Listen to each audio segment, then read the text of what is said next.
Avi, why are we outside?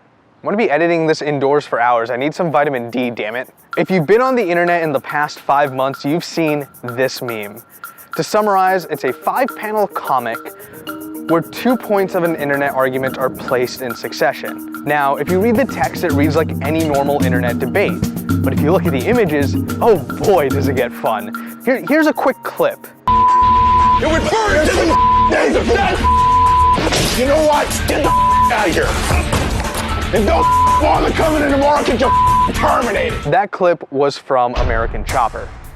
It was a show that aired on Discovery Channel, and that episode in particular aired in April of 2009. When this episode came out, the camera operator, the people involved, the Toodles, had no idea that this would become a viral meme 9 years later. No one on that set could have predicted that. I bet you they didn't even know what a meme was. But now, if you ever look at that episode again, you are forever associating it with the American Chopper meme. Look, memes are great, but what I really want to get into is the evolution of communication. Memes are a recent way for us to communicate on the internet. 20 years ago, if you asked someone to Google something, they'd look at you very confused because Google was not founded as a company yet. But now, 20 years later, we've given this corporation the power to usurp 5 words in the English language. Search something on the internet.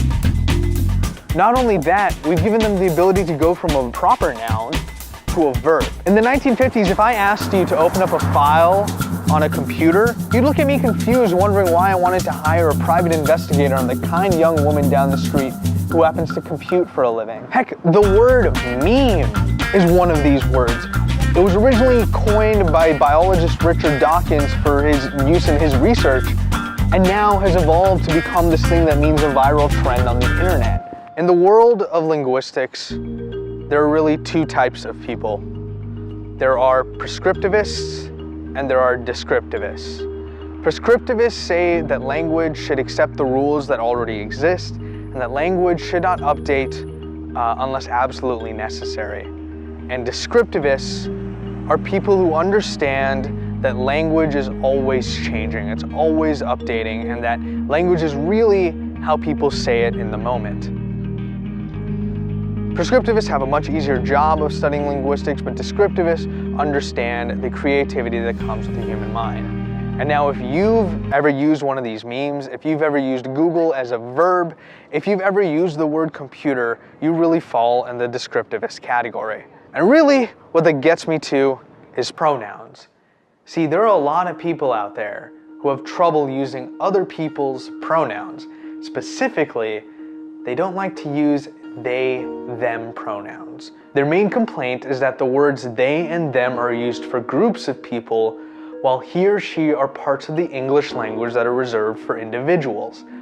But if you're someone who's ever used the phrase on fleek, if you've ever used a meme, if you've ever used Google as a verb, but aren't someone that's willing to use they, them pronouns for people who would like to remove gender from their reference, your problem isn't with the language, your problem is with the person. When we let Google take over search something on the internet, we gave them an immense amount of power and respect. If you can't give that same amount of power and respect to the people just asking you to refer to them in a way that they feel comfortable, you're failing the language.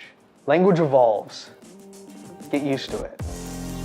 One thing I wanted to address real quick, I didn't really get a way to fit it into the video. A lot of language that we adapt and treat as like teen and new slang comes from African American communities trying to take advantage of a language that took advantage of them. And so it's always a little frustrating when we see TV shows talk about on fleek or lit, these words created by African American communities to reclaim language that was used to oppress them.